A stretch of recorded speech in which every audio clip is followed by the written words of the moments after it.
Our next speaker is someone that I met actually for the first time at last month's Med Talks. And she was someone in whom I completely felt a kindred spirit. So every now and then you meet those people and you're just like, these are my people.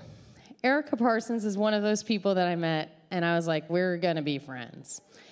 She just recently, finally, after a long preparation, opened the Hatch here in Athens, which I will let her tell you all about. And she is going to tell us all about starting her nonprofit and her adventures in starting a nonprofit, and the pitfalls and the paperwork and the bullshit and who you should look out to fire.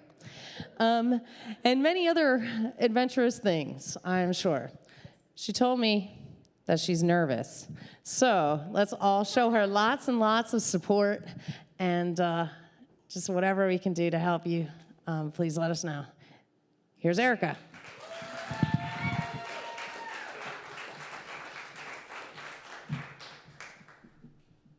I don't know if I can sit down for this.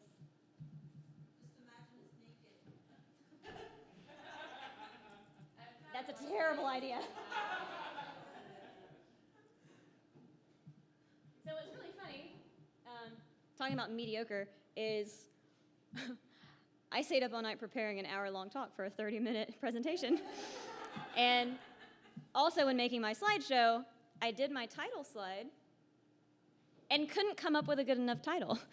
So, in true mediocre fashion, it's blank.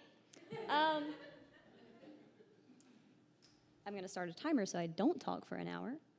I'm sure y'all would yell at me before that would happen. But, okay. So, I'm Erica Pearson. We can go ahead and skip this slide. I should probably also bring up my slide. Okay. I'm the founder of The Hatch. That occurred in 2013. I was asked, we'll get there. We'll get there. We are a 501c3 nonprofit that focuses on STEAM education, and we are a makerspace. I am an artist, hardware developer, maker, and a masochist, obviously, because I started a nonprofit. So what does all of that mean? So I come from, oh, sorry, I skipped slides without you. There you go. So I come from a family of makers. We built every house I had ever lived in. My father owned an auto body shop my entire life. My grandfather was a carpenter. My mother's side of the family were restaurateurs and seamstresses. And so I came from a family that we made things. And I always had those tools available to me. So I knew very early on that I wanted to be an artist. When they ask you at your kindergarten graduation, what do you want to be when you grow up? I said, artist. And miraculously, that has sort of happened. I went away to college for sculpture. I came home.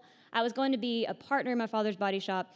And I actually had to have a surgery right after I came home. And by the time I had recovered from surgery, my father had become disabled. I was like, what am I going to do now? And just like every other artist in Athens, I started working in a bar. So, yay! And then around September, I was commissioned to create some awards for an organization in town. And about a month in from that, I was asked if I would join a makerspace. I was like, oh, what the hell is that? And they explained it to me, and I was like, shut up and take my money. Where is it? And they said, we're building it. And I'm like, who's we? He said, I'm building it. I'm like, this dude doesn't know what the chuck on a drill is. Like, he's not building a makerspace. But me, having grown up around tools, and then I had gone to college, and I had worked in an actual shared studio before, I was like, I'll come in and I'll help you set up the actual workshop and tell you what tools we need and do the safety stuff that we need. Well, about a week after that, it was, you need to file our articles of incorporation. I'm like, what the fuck is that? And a week after that, it was, you need to file our 501c3 paperwork. And that's how I became, oh yeah, sorry, I'm not there yet.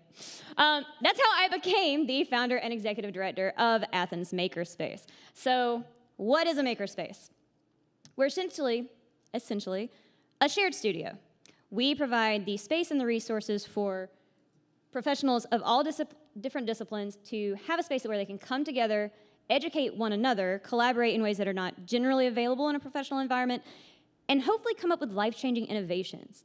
And through those professional people, with their talents and the tools that we already have and the tools that they bring to the space, we want to connect that with area school teachers so that they can incorporate STEAM initiatives into their own curricula. And STEAM is science, technology, engineering, art, and math. When I started this, I didn't know what BCC in an email was, which was embarrassing for about a month. And I wasn't very technologically advanced as a person, and through this I have gained lots of skills that have led me to different careers, and now we have finally also opened the space. But that had a lot of groundwork to lay first, and so we're going to start with that. So to start a nonprofit, what does that mean? To be a nonprofit means that you are tax exempt.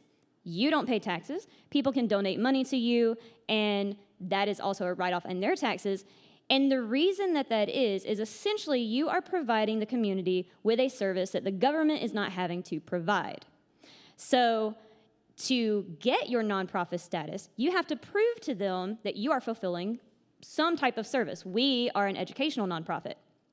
So the one thing when you're thinking about this, and a lot of the things that I go over are also just about small businesses, but specifically for the nonprofit sector, think about what your mission is and what you want to do, and you have to find one to focus on. Originally, when we were doing our paperwork, I thought we were educational and economic development, and the government was like, no.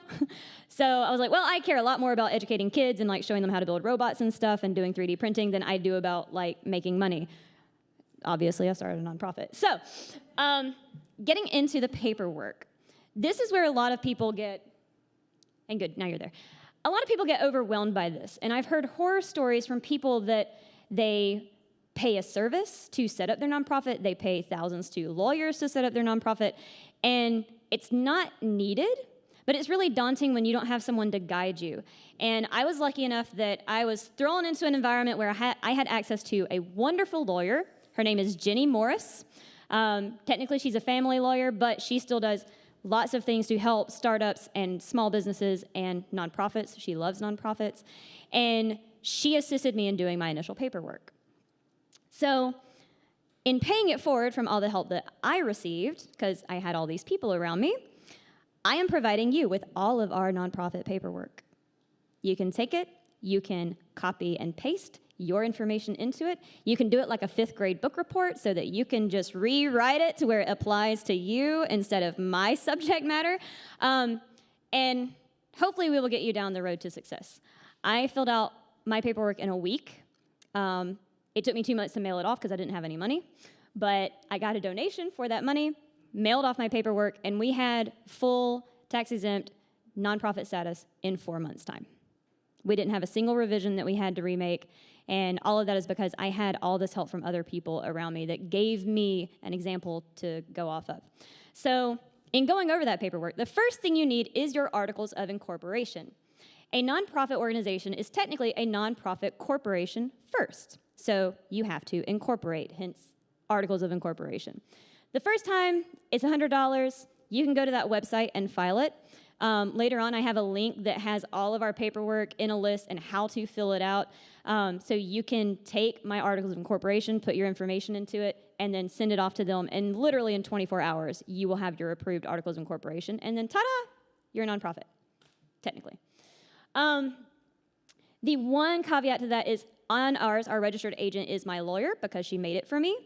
It doesn't have to be a lawyer. That paperwork doesn't have to be made by anyone with a law degree. It just has to have the topics in it that mine has in it. Thank you, Jenny.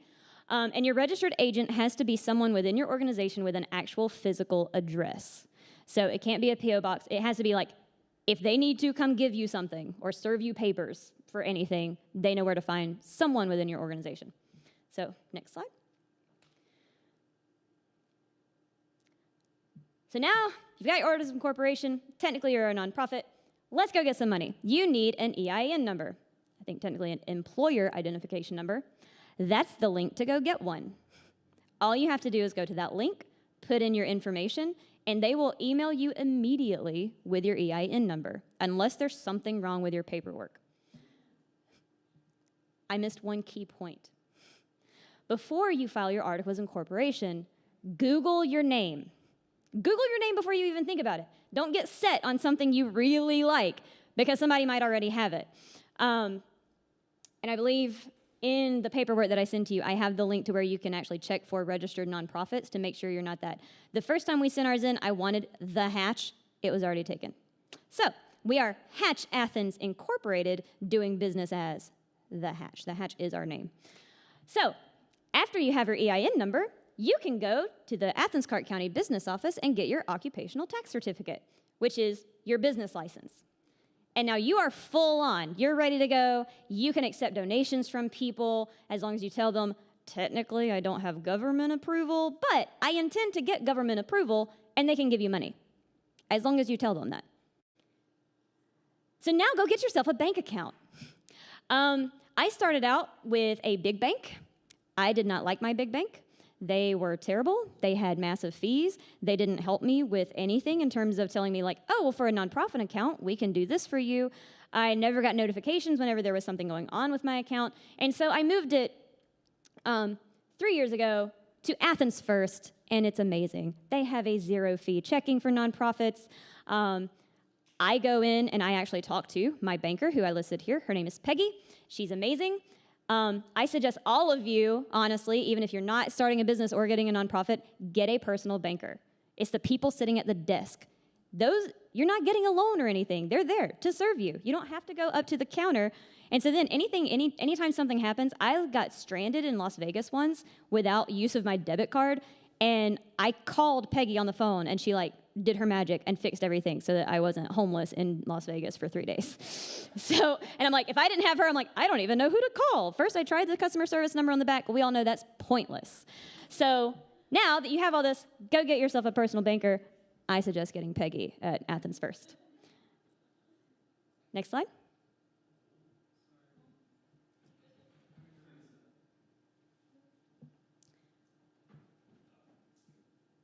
Oh, you left me.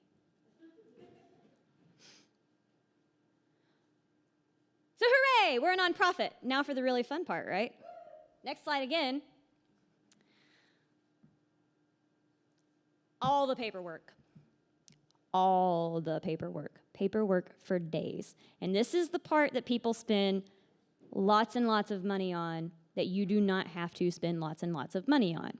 So, and it goes, if you're making just a regular corporation as well, but you're going to need bylaws. And it has very specific things within your bylaws that you need. It talks about how you get your board members and how long their terms are and what happens if you dissolve your nonprofit and where your assets go. All of that has to be outlined in your bylaws.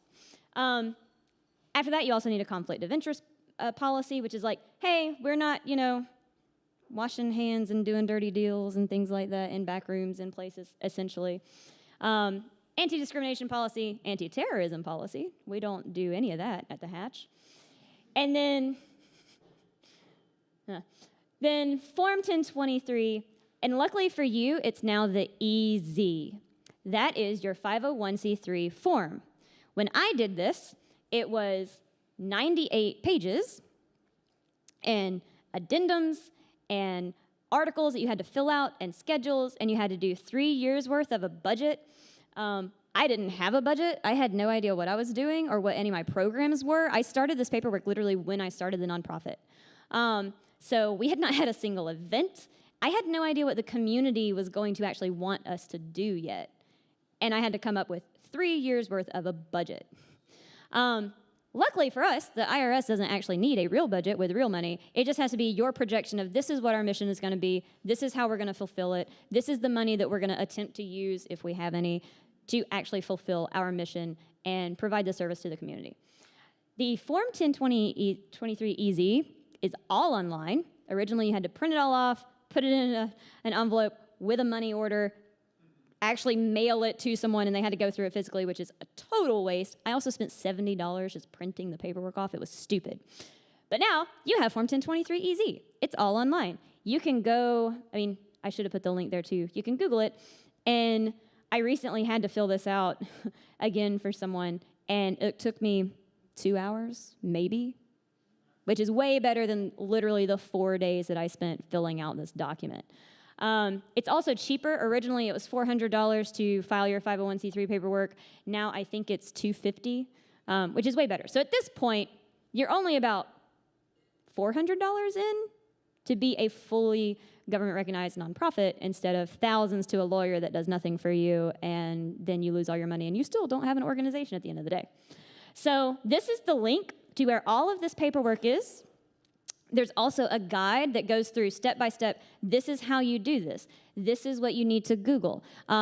It's actually written for people all over the United States. So those of you that are listening or watching the live stream, I go over how to search for that for your state. I've obviously catered to Athens, Clarke County specifically in it. And it's simple, hatchathens.com/paperwork/. And it's all there. Also, if you ever have any questions, please contact me. I talk about this all the time. I had so much help that I really just want to help anyone to further their own mission, because I never would have been able to do any of this if I didn't have this help. And the fact that we had status before our first year was over is ridiculous. And honestly, so I've already thanked Jenny. The reason that I was able to do that is Joel Islar, who at the time was the president of Free IT Athens, met me at one of the bullshit networking events that we're going to talk about in a little bit. He was like, oh, yeah, like we just did ours a few years ago. It was really aggravating. Why don't you just copy ours? I was like, okay. And not only did he give me a sample to look at, he gave me every letter that they got from the government, every request for an addition of paperwork, and any time that they needed a revision done. So I had from him the exact roadmap that the IRS actually wanted from you. And that's how we got ours the first try. And it's really all because of Joel. And anytime I had questions, I could call up Joel and be like, Joel, how do I do this? And he was so just helpful and amazing. So I can't not thank Joel for us even being here today. So thanks, Joel. Okay, so hooray, you did it. Slide. You're a nonprofit, sort of. So the thing about any organization is it's not made up of the paperwork, right? That doesn't mean anything. Half the time, it doesn't even matter with the people. Like, I had people for 4 years, and I just opened my actual space. It's all about the community that you're trying to build. Ours personally, I needed creative people. I needed people that had passion, not only for what I was trying to do, but what they were trying to do. I needed those people to bring that in. And so, how do you do that? Next slide. We're going to play Two Truths and a Lie. We've had this going on. Next slide. On the Mediocre Ladies page, sometimes we post these memes, and it's a fun get-to-know-you sort of thing. So the one thing that you find that you hear about in business is it's all about who you know. You're not going to be able to do anything if you don't know the right people. Well, so-and-so did this because they knew this person. That's absolutely true. The thing that people don't tell you about this is you can know anybody you want to know. You just have to show up. And I know especially for us, it's daunting. I'm actually an introvert. And people never believe me when I say that, because when I'm on. I can talk about the Hatch, I can talk about making stuff, but then I literally read the entire Game of Thrones series sitting in a bar. So I'm like, I want the bodies. I don't want you to talk to me. I'm gonna drink and read, and then when I'm on, I'm on. So the way that I met all of the people, almost literally that are in my life right now, was through the Hatch, and it was because I went to everything. Everything. Not just stuff that mattered for maker spaces or technology or art. I literally went to every event. I woke up, got ready, went to some event, some networking event, YPN. I went to the software developers meetup, and I had no idea that there was a difference in software language and web language. And I would sit there for 2 hours listening to things that literally made zero sense to me. It was like listening to Hungarian. I had no idea what they were talking about. Just for the 20 minutes at the end of the free pizza and beer where I could tell someone, this is what I'm trying to do. Because I needed those people. I wasn't a technology person. I didn't know how to do any of that. I needed those people to come do that for me. And so I went every single day for about 6 months. I would wake up, I would go to that, I would get done with whatever event was that day, I would go to work at the bar, I would get off, and then I would go home and I would answer all the emails that I had sent to people or they had sent to me about the hatch, or I would fill out paperwork, take a nap, wake up, and do it all over again. And it's exhausting. Anybody that has ever started anything is going to tell you it's exhausting. It's exhausting following your passion. But it pays off, I promise. It really does. So, next slide. So, a lot of people make it because they get lucky, right? Also absolutely true. There's going to be a lot of opportunities that come your way that's like, oh, I was just so lucky this happened. Or so-and-so was successful because they were lucky. Well, they were like born with a golden spoon in their mouth, like silver spoon. They're rich, it's gold. But the other thing that you realize when you go out there and you're putting yourself out there is you get a lot more lucky when people know who you are.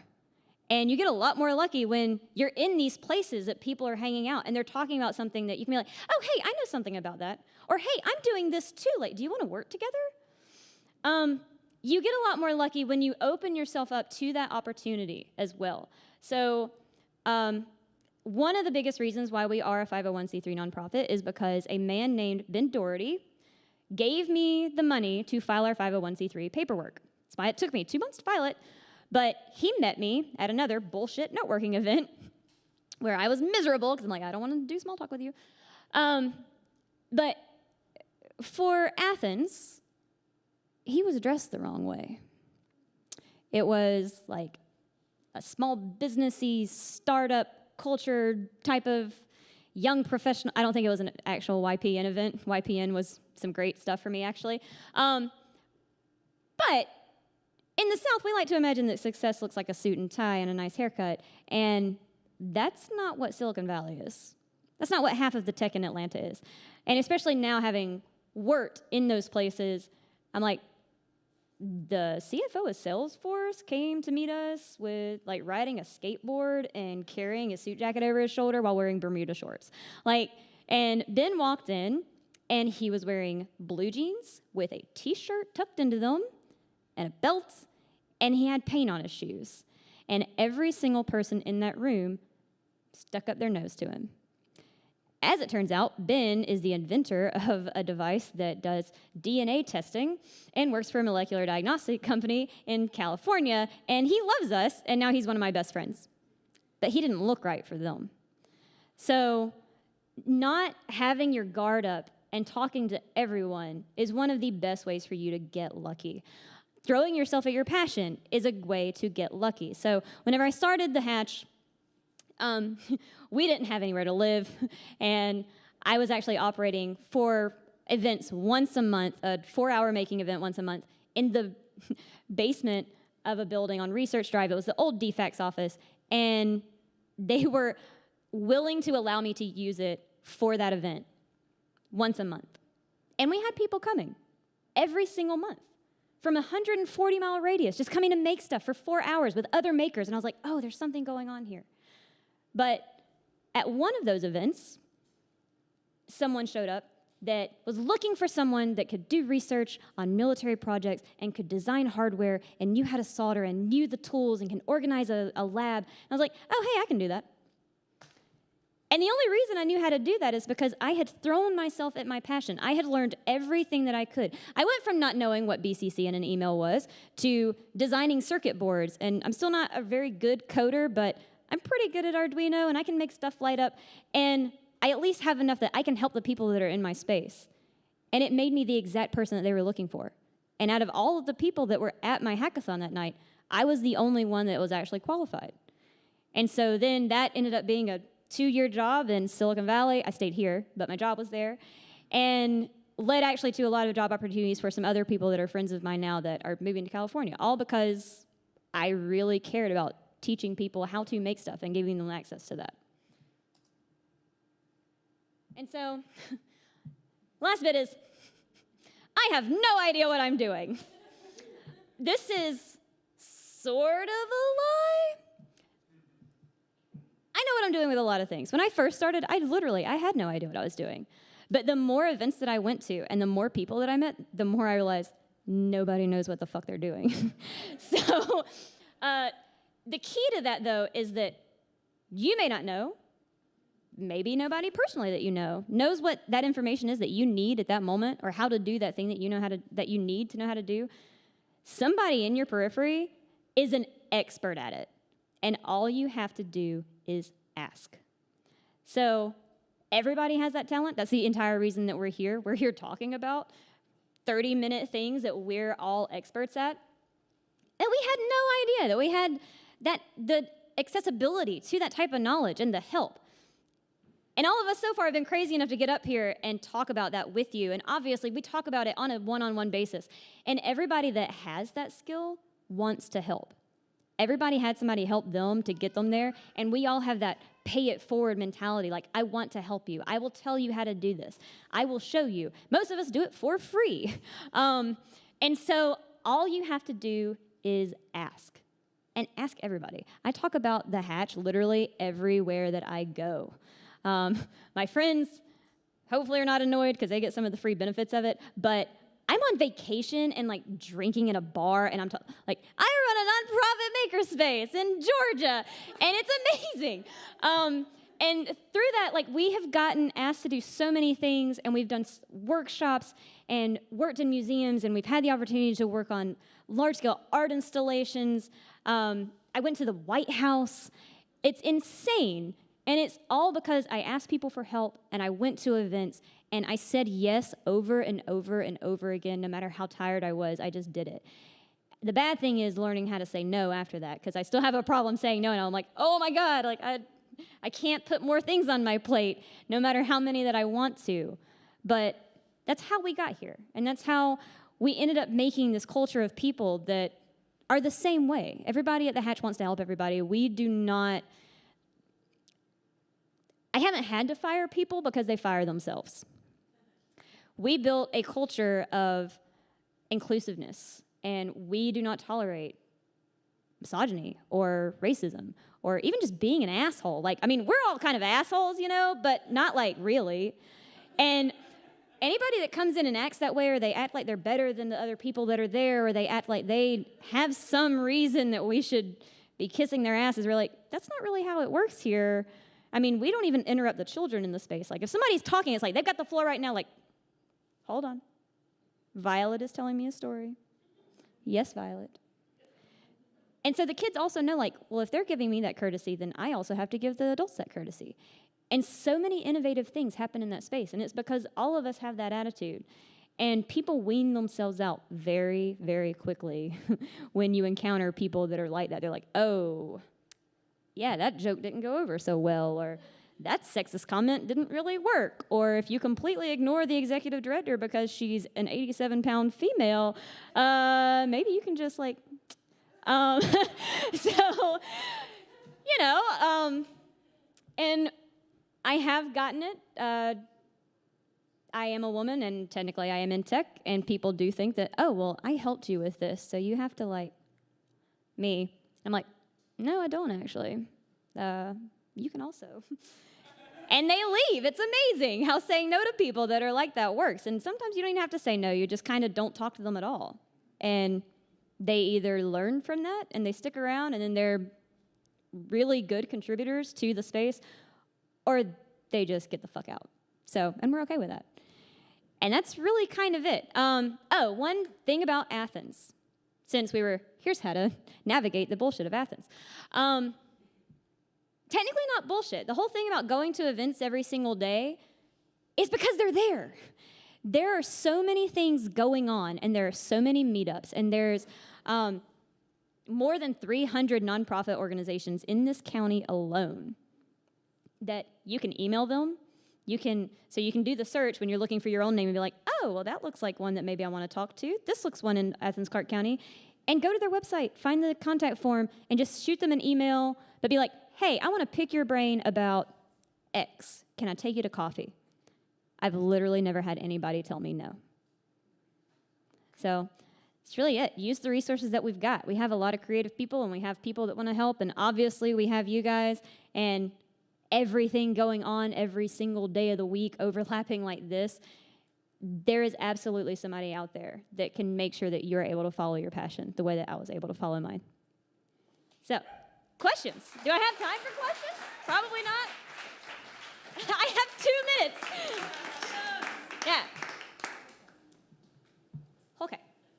So how do you know where all these networking meetings are going Oh, on? thank you. That is great. So the flagpole was one that I would use. I would get it every week, and I would go through with a Sharpie and circle everything that I thought I could show up at. Facebook is also really good. Like, all of our events are posted on Facebook. I'm better at posting them to Facebook than I am my own website. So, and a lot of other people are that way. Like, the Med Talks are Facebook-based. And you can also search with your event, like the type of event that you're looking for. So, like, if I was wanting to go to art events that week, I could be like art events in Athens, and it would show up. And then there's also, if you do a general Google search of like Athens event calendars, there's a million of them. Like, there's Patch, there's one for obviously Flagpole, Red and Black, and then the ABH also has one in there, along with just getting on Facebook is really like how I found everything. Yeah. Any other questions? Cool. Well, thank y'all very much. I enjoyed it.